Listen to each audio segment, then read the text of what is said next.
I'm so big and round. Folks, I'm Rhino7, and today, like every day, I've read 10 comics. Why have I read 10 comics? Because I'm on a journey to read every single DC comic ever released. Today we start with movie comics number 4, boring as usual. We move on to Action Comics number 15. In this one, Clark is sent to a place called Kidtown to write a feature about it. Kidtown turns out to be a sort of rehabilitation center for young men. But it is very deep in debt. The creator needs $2 million to keep it running, basically, or it will be foreclosed on. Superman already has $1 million from his oil stock from his previous adventure, which I think is a nice little connective tissue. You know, this is the first time in Superman's story you really had like a connected past. That's not true. It happened in the second issue was a direct continuation of the first, so I just lied to you. Sorry. So, Superman stops some bank robbers and gets a $5,000 prize. He saves a rich guy pinned under a tree and gets $15K. And then he finds out there's a Spanish ship, a Spanish galleon, deep beneath the sea that's held underwater by coral, so, you know, nobody's been able to get to it. And he's like, I want that. I'm going to go get that. Unfortunately for him, two different gangs here, but at the same time. One of the gangs knocks out the crew Clark paid for to join him on his expedition and replace themselves as the crew. So now Clark is on the boat with a gang that doesn't know is a gang. The other gang takes over a U.S. Navy submarine, which is insane, but they do that. So they reach the gold. Clark goes down on the diving bell. The gang cuts the rope. Superman has to fight some sharks. He gets onto the sunken ship. The other gang, the submarine one, goes down to inspect the ship themselves, but Clark uses an old Spanish soldier like garb, like a costume, to pretend to be a ghost, which scares them off, and they go back to their sub. So then Superman finds the submarine and rips off its propeller. He, picks it up and throws it out in the water that's floating next to the ship. And then he rejoins his crew, which is another gang. And they pretend they didn't cut the rope, but Clark obviously knows. He pretends to go to sleep. They go try to kill him. Obviously, he's invincible, so he survives. And he beats them all up and turns them over to the authorities. And also, in this issue, and just in Golden Age Superman in general so far, he uses his powers outside of his suit, like a lot. Like a lot of the time. He will just use them while he's not in his suit. Like, in this comic, there's like 4 different instances of him just using his powers in public, not in his suit. And then he donates the $2 million to Kidtown. Adventure Comics number 41, Sandman and Federal Man were fun, but not much to talk about. All American Comics number 5, same, not much to talk about. Detective Comics number 30, Batman. This is the first time Batman is referred to as a figure of vengeance, I think, which is cool. Dr. Death returns. And he's back to killing and stealing. He's back to doing that. He's now wearing like a mummy mask thing, which is weird. But, it gets revealed why he's doing that at the end of the issue. Dr. Death's servant breaks into there's an apartment.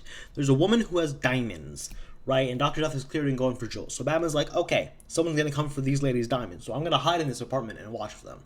So Dr. Death's servant breaks in, steals the diamonds, and Batman follows him. They arrive at Dr. Death's hideout. Batman kills the thief in one of the worst ways possible. Like, that's got a bottom 5 ways to die, to be honest. Sticking your head out the window and someone's foot hits your head and you snaps your neck. That's gotta suck. Anyways, eventually, he finds this guy named Ivan, who Dr. Death was supposedly selling the diamonds to, and it turns out Ivan is Dr. Death himself, and he's wearing a face mask, and under his face it's all melted and burnt away. Slam Bradley. Oh, I like this one. This one was good. This one was a good issue for Slam and Shorty. So someone tries to steal Slam and Shorty's car. The potential thief turns out to be a woman, and some 2 guys come over and grab her, and they're like dragging her away, and they're like, she belongs in a mental asylum. She's like a mental patient. She escaped from a mental asylum. So Slam Bradley figures out her name, and when he calls and asks for her, turns out she's been dead for 6 months, apparently. That's obviously not true. He just met her. So Slam tells Shorty that he has a plan. The plan is to get Shorty into a mental asylum.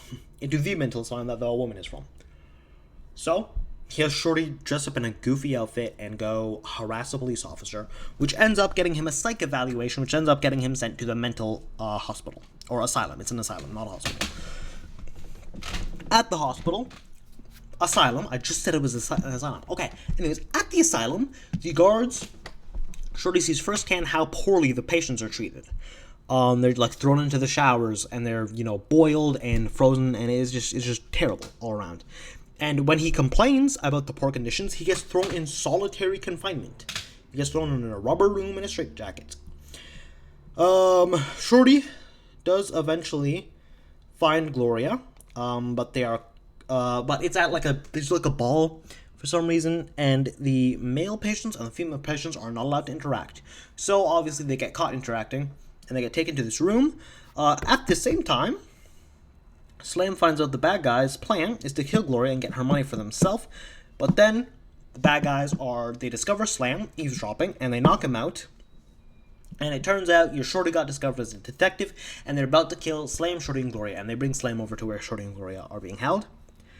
Slam releases a gas pellet and knocks out the bad guys, and everything's good. The police arrest the head of the establishment and all the staff. I like this issue. It was fun. Especially the Shorty stuff was pretty, it was funny, I would say. It didn't have like a lot of action, but it was a good like a detective kind of thing. It was a new sort of setting that I was, interested in. I thought this was a surprisingly alright commentary on the mistreatment of the disabled for a 1939 comic book. Even if that probably wasn't the intention, I still think it was done alright.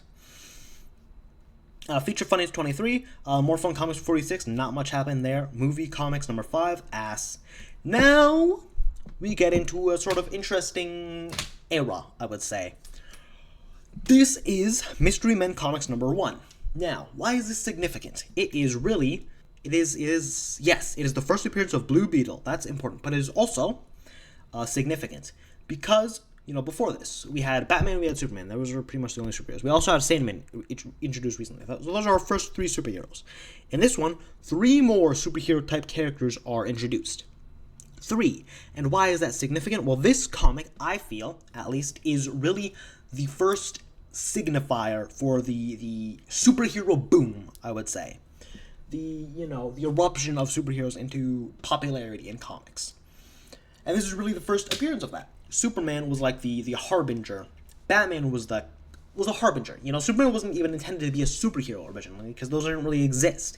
He was just supposed to be like a classic hero that happened to have like these cool powers. Batman was the catalyst, right? He didn't start it all necessarily, but he was the first, character that was really intended to specifically be a superhero. And then you have Sandman, who isn't really anything. Then you have this, which is the first real warning signs of the boom that's about to happen. That is happening at this moment with Mystery Comics number 1. So let's get right fucking into it. Starting with Green Mask, which was actually, to be honest, pretty mid. I'm not gonna say it was good because it wasn't. Pretty mid. Just a Robin Hood type character. Hopefully better in future issues. I would hope. He gets better. I will continue reading him. But just not doesn't have a lot interesting going on right now. Second, introduced here is Zanzibar the Magician. In his first appearance, which is here, Zanzibar is kidnapped by robbers who want to rob a bank. He's forced to aid them in a robbery. They blindfold him and force him to do it, I guess. And then he's put in a steel coffin and they throw it into the ocean to drown him. And then he escapes because he's a magician, and he beats up the kidnappers and, arrests them. It was pretty fun, I guess, but it was too short. It was 3 or 4 pages. It was too short to have any really compelling plot. It wasn't that interesting. The plot wasn't generic, I wouldn't say, but it wasn't, particularly unique either. And also, Zanzibar the Magician is kind of just a worse Zambini, if we're being honest. He's just Zambini, but worse. But it was, it was fine. Now we got to the real star of this issue, Blue Beetle. Obviously, Even as someone who isn't a Blue Beetle fan, when I went into this, I was excited for this first appearance.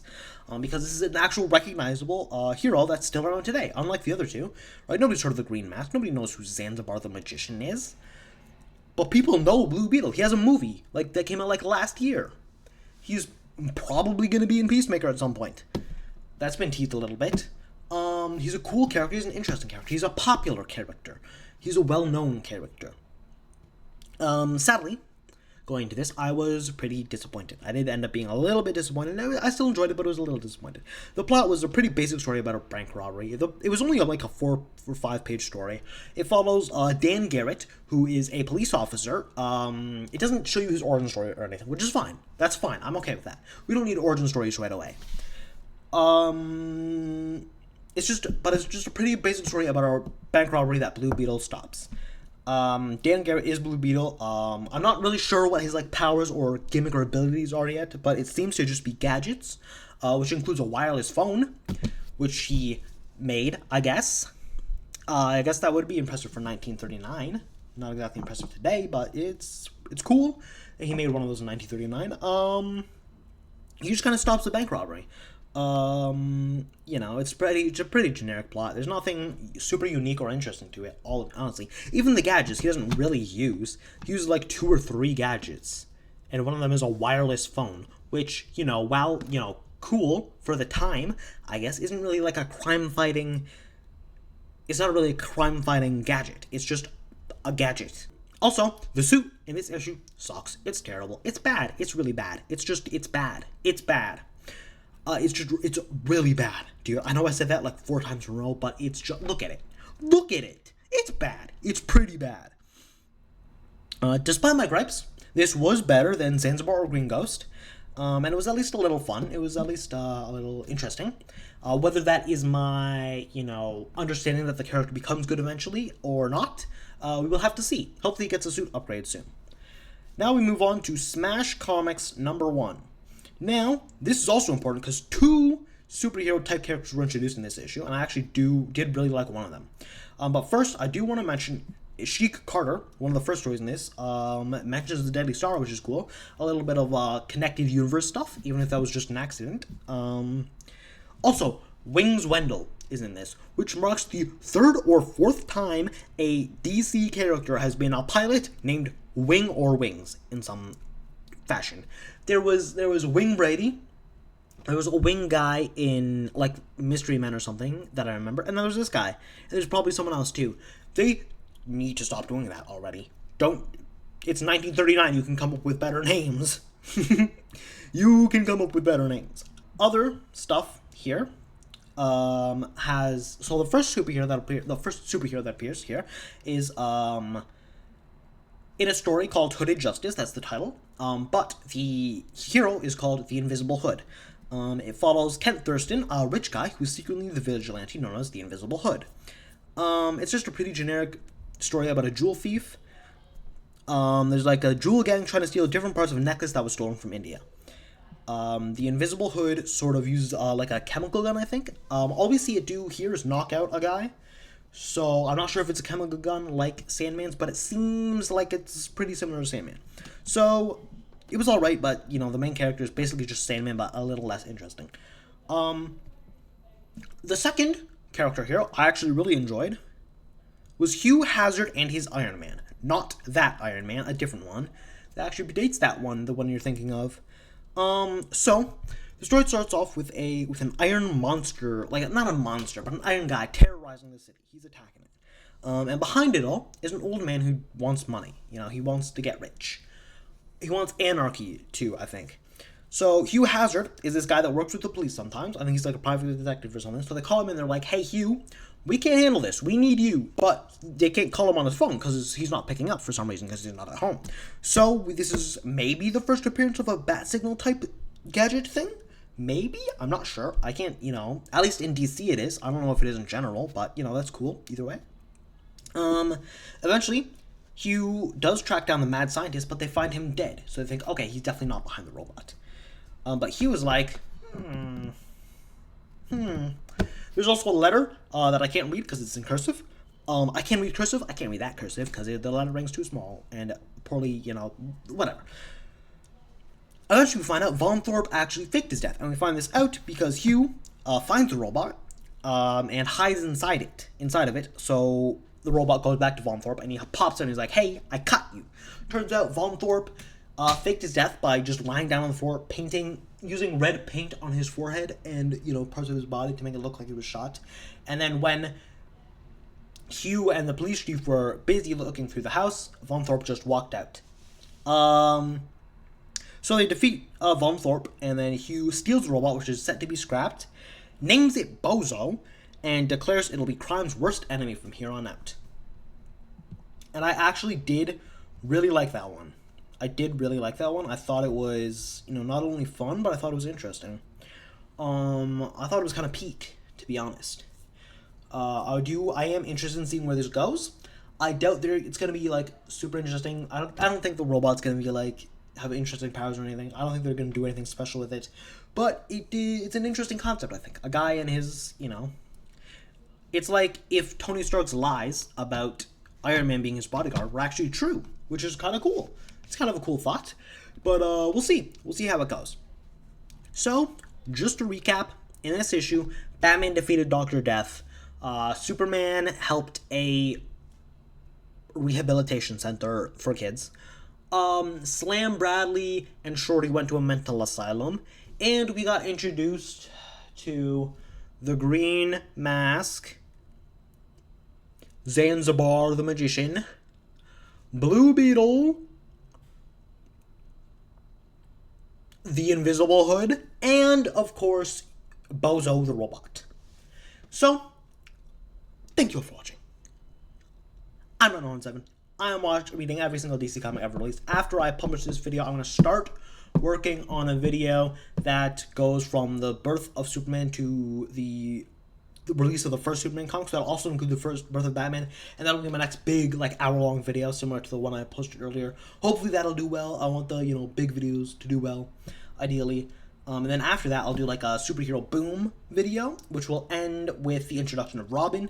And then after that, I'll do, another long video that'll end with the introduction of Wonder Woman. So, anyways, thank you all for watching. That's pretty much all I have to talk about. Goodbye, and I'll see you in the next one. Peace!